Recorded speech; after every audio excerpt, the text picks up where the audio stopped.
You're watching VinylicPumaGaming. What's up guys, back with another Borderlands 2 video, and today I wanted to go over some of the best guns, weapons, and gear for Salvador the Gunzerker. Several of you requested this one, and I figured that I would oblige. Now, to a certain extent, you could make the argument that pretty much all of the weapons in the game are great on Salvador, and what makes Salvador so powerful are his great combination of skills and other abilities. For that reason, unlike the other lists I've done so far, you may see more go-to weapons here that are also quite good on other characters. I do think that Salvador is going to make the best use of some of these weapons though. Remember, if you don't see a gun on this list, that doesn't necessarily mean that it's bad, it just means that I didn't include it. A lot of weapons, particularly Hyperion weapons, automatic pistols, and fixed fire pattern weapons, tend to work really well on Salvador. So with that in mind, these are the top 10 best guns, weapons, and gear for Salvador the Gunzerker in Borderlands 2, starting now. Number 10. The Butcher. So the Butcher is a pretty nice Hyperion shotgun and is fairly decent on all characters. Ultimately, I think it's probably best on Salvador once it has been combined with Salvador's legendary Hoarder class mod, as well as other weapons like the Grog Nozzle. You can actually stack Salvador's inconceivable ability with the Butcher's inherent ammo restoration abilities, and keep in mind that the Butcher has inherently high fire rate as well, so you're going to have a weapon that has nearly infinite ammo thanks to some of Salvador's skills, and you're also getting this on a weapon that can spit out a ridiculous amount of lead at enemies. Sure, while projectile count and critical hit bonus are fairly low on this gun, the Butcher is perfect for making short work of most mob enemies in Borderlands 2, especially once it has been combined with the Grog Nozzle. In my opinion, the Butcher makes a great substitute for the Infinity on Salvador since it actually depletes ammo and can more easily take advantage of Salvador's money shot abilities. And I also find that I prefer the Butcher on Salvador simply because he can regenerate all of the ammo it uses. To get one of these, you will need to either kill Oh My God What the Hell on Digistruct Peak at OP8, or you will need to try and farm some legendary loot midgets in the Wildlife Exploitation Preserve. Otherwise, you can find the Butcher as a rare world drop. Number 9. The legendary Hoarder class mod. While I suppose you could also go ahead and include the normal Hoarder class mod here, the legendary Hoarder is clearly the superior of the two. Hoarder class mods are the definitive ammo regeneration class mods for Salvador and are basically what makes him valuable both in single player as well as in multiplayer. No other class mods in Borderlands 2 can regenerate ammo as well as Salvador's. In addition to providing team bullet regeneration, the legendary Hoarder class mod provides skill point boosts to lay waste, 5 shots or 6, filled to the brim, locked and loaded, and insight. I think compulsive reloaders will find that the boost to locked and loaded is nice, and even the boost to 5 shots or 6 will provide you with a 50% chance to randomly add ammo to your magazine. Otherwise, I'd say the rest of the skill boosts are pretty good. Insight improves movement speed and reload speed, filled to the brim improves magazine size and also allows you to carry more ammo, and lay waste boosts your fire rate and critical hit damage. Ultimately, I think the legendary Hoarder is a great class mod for mobbing, and it maximizes Salvador's ammo regeneration potential. Your teammates are really going to appreciate the ammo regeneration here, and if you want this class mod, you're going to have to get it from a tubby enemy at level 62 or higher in Ultimate Vault Hunter mode. Like a few of the other legendary class mods in this game, the legendary Hoarder requires that you have the Digistruct Peak add-on. Number 8. The Bada Boom. So the Bada Boom is a really great rocket launcher for all characters. In addition to having some really great ammo consumption, the Bada Boom has fairly high projectile count as well. However, I think the big reason most people like this rocket launcher on Salvador is for rocket jumping. Because Salvador can dual wield, he can dual wield 2 Bada Booms and get significantly more propulsion than any of the other characters in the game. Salvador is one of the few characters in the game that can easily get into some of the game's out-of-bounds areas. The ability to have 2 Bada Booms and the ability to throw 2 standard grenades allows Salvador to have twice the propulsion other characters otherwise would. While I'm certainly not the best rocket jumper, if you search around YouTube, you should be able to find some really good guides on rocket jumping, as well as several guides on which areas have accessible out-of-bounds areas and which ones don't. If rocket jumping interests you, I highly recommend you check around YouTube, as again, there are some great videos on the subject. I don't really recommend you dual-wield Bada-Booms in combat though. While it's effective, I think you'll get some better results if you decide to dual-wield Topnias or Norfleets. Topnias have reduced ammo consumption, while Norfleets will usually replenish most of their ammo, provided you have a sham equipped. If you want the Bada-Boom, kill King Mong in the Iridium Blight. Number 7. The Legendary Gunzerker. The Legendary Gunzerker is another really nice class mod for mobbing on Salvador, and it's essentially his class mod for maximizing the amount of time that you can Gunzerk. Remember that you're always going to want to be Gunzerking while you're playing as Salvador, and this is going to be your best option for doing that. The percentage boost to cooldown rate should allow you to get back into Gunzerking faster, while specific skills like Yippee-Ki-Yay and Last Longer can greatly increase the amount of time you Gunzerk for. Last Longer at 10 out of 5 can more than double your total Gunzerking time, while Yippee-Ki-Yay can boost your Gunzerk duration after scoring a kill. So overall, you're going to be Gunzerking for longer than normal while using this class mod, and the cooldown in between Gunzerks is greatly reduced. Otherwise, the boosts to late waste, insight, and all in the reflexes are pretty decent, and all three should provide a decent bump to your overall DPS. I'd say the boosts to fire rate, reload speed, critical hit damage, and movement speed are what's valuable here. Like the Legendary Hoarder and Legendary Titan class mods for Salvador, you will need to be level 62 or higher and defeat tubby enemies in Ultimate Vault Hunter mode for a chance to get this particular class mod. You'll also need the UVHM Upgrade Pack 2, also known as the Digistruct Peak add-on as well. Number 6. The Rough Rider Shield. The Rough Rider Shield is a fairly weird shield in Borderlands 2. Unlike 99% of the other shields in this game, the Rough Rider doesn't have any capacity and simply boosts some resistances as well as increases maximum health. Now, all of the characters in Borderlands 2 have abilities that benefit from depleted shields. Axton has Crisis Management and Zero has Fearless.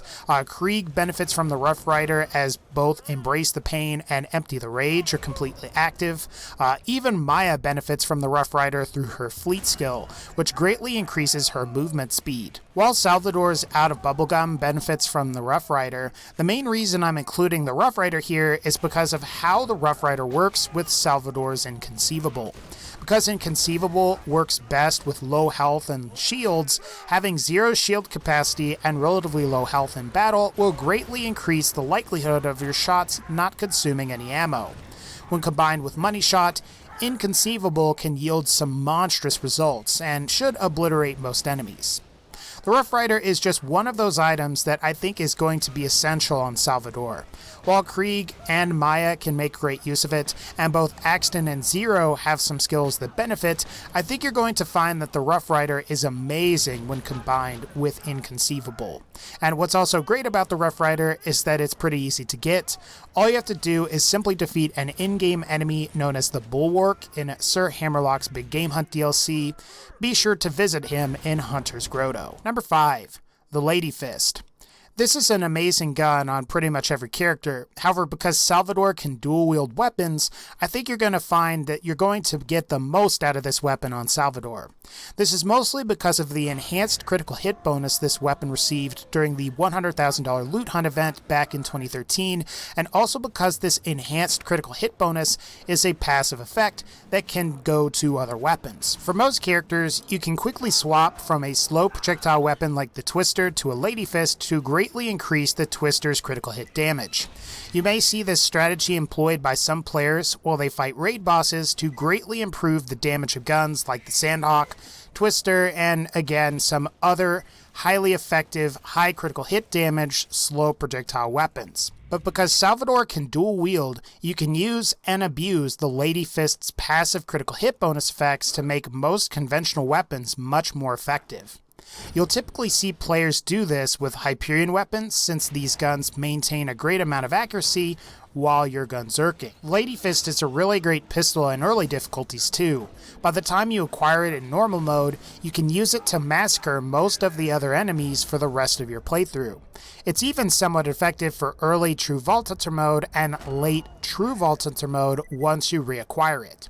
The best part about this gun is it's relatively easy to get as you simply complete the Uncle Teddy's side quest in the Arid Nexus Badlands. Just make sure you give the plans to Una Baja so you can get this gun. Number 4. The Grog Nozzle. So the Grog Nozzle is essentially Borderlands 2's best Moxie weapon.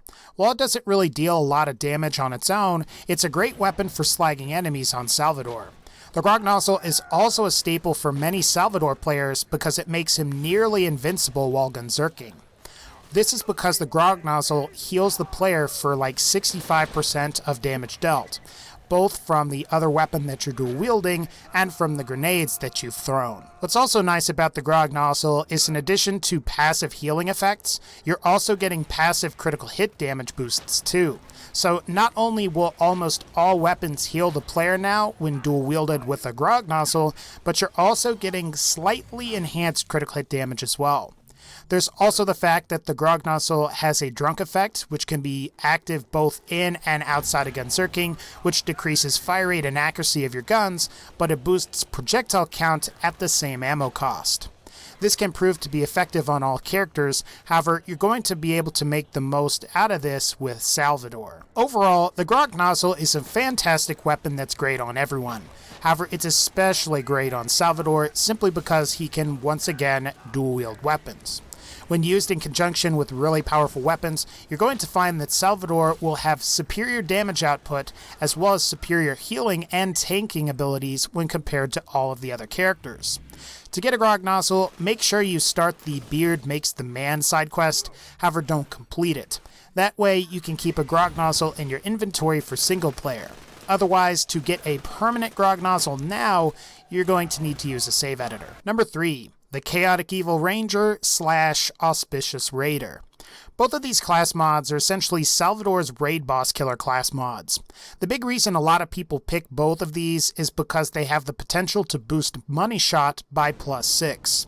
As we've previously mentioned, or at least alluded to, one of Salvador's best skills is Money Shot. Having a skill that will increase Money Shot's potential damage from 480% to an astounding 1056% is going to be something that you will really want.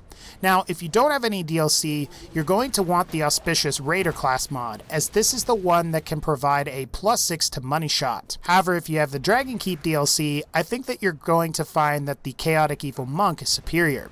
This is because the Chaotic Evil Monk boosts critical hit damage as well as fire rate, while the Auspicious Raider only boosts assault rifle damage and actually reduces shield capacity. So between the two, the Chaotic Evil Monk is the far superior option here. The Chaotic Evil Monk is going to be your go-to class mod for raid boss fights. The slight boost to fire rate and the decent boost to critical hit damage should significantly increase your DPS up against most raid bosses. While these class mods are fairly difficult to acquire since they are just generic world drops, I highly recommend that you get these for Salvador. The boosts to Money Shot should make raid bosses much easier and will essentially allow you to obliterate almost anything in your path. You will want this class mod, so keep an eye out for it. Number 2. The Unkempt Herald. So as I'm sure many of you are aware, the Unkempt Herald is one of, if not the best pistol in all of Borderlands 2. While it has fairly high ammo consumption, the Unkempt Herald fires 7 projectiles normally, and fires 14 with the double penetrating version. The double penetrating Unkempt Herald, also known in the community as the Deepa, is a highly sought after weapon for its ridiculous damage potential. Most mob enemies die in about 2 blasts with all characters. However, thanks to Salvador's inconceivable skill and Money Shot skill, the Unkempt Herald can be used to pretty much steamroll every enemy in the game with minimal effort. When combined with other phenomenal weapons like the Grog Nozzle, you'll clearly see just how ridiculous Salvador is. Even tough enemies like Saturn, who are highly resistant to splash damage, can get utterly obliterated with an Unkempt Herald in this way. Plus, since the Unkempt Herald always fires in a fixed firing pattern, it's perfect for hip fire while gunzerking. This weapon essentially makes the game easier. However, you're going to find that it is truly exceptional on Salvador, especially when combined with the proper relics and class mods. If you want one, you could get one from Savage Lee in Three Horns Divide. However, I think the most reliable way to get one is to farm Torg tokens and buy one from one of the Torg vending machines in Torg's Campaign of Carnage. This will ensure that you do get a Deepa as opposed to some other version. Number 1. The Interfacer. The Interfacer is arguably the best Hyperion shotgun in the game. This is mostly because of its inherently high critical hit bonus, even when compared to the Conference Call and the Butcher shotguns. I think you'll ultimately find that this gun is good on all characters. The drawback though is that the Interfacer uses 2 ammo per shot. Most characters will fire all 7 shots and then have to reload while simultaneously consuming an insane amount of ammo. When you compare this to the Butcher, which regenerates ammo, and the Conference Call, which only consumes 1 bullet per shot, you're going to find that this weapon, while it is powerful, it's not really practical for you to use. However, since Salvador's Gunzerker ability allows him to regenerate ammo, this essentially eliminates some of the Interfacer's ammo consumption problems. You'll also find that Salvador's Inconceivable skill is highly beneficial for the Interfacer too, since you'll occasionally fire shots that won't consume any ammo, thus reducing the overall ammo consumption even further. With the proper build, you're going to find that you're getting all of the advantages of using the Interfacer without any of the drawbacks. In general, if you're playing Salvador, you're going to find that the Interfacer is going to be one of his strongest weapons, and if you're good at performing critical hits, it's highly recommended that you use this as opposed to using the Unkempt Herald, which is another phenomenal gun. Otherwise, the Interfacer is an essential weapon from almost anyone that likes to play Salvador. This weapon is perfect for raid boss fights, and while you will have to kill Veracitus in order to get one, I can assure you that the struggle is worth it. Alright guys, that's going to wrap up this particular countdown. If you like this countdown, please be sure to leave a like, and let me know, what is your favorite gun to use on Salvador? Leave it in the comments. Otherwise, like this video if you liked it, click the bell to join the notification squad, and as always, take care and I'll see you all next time.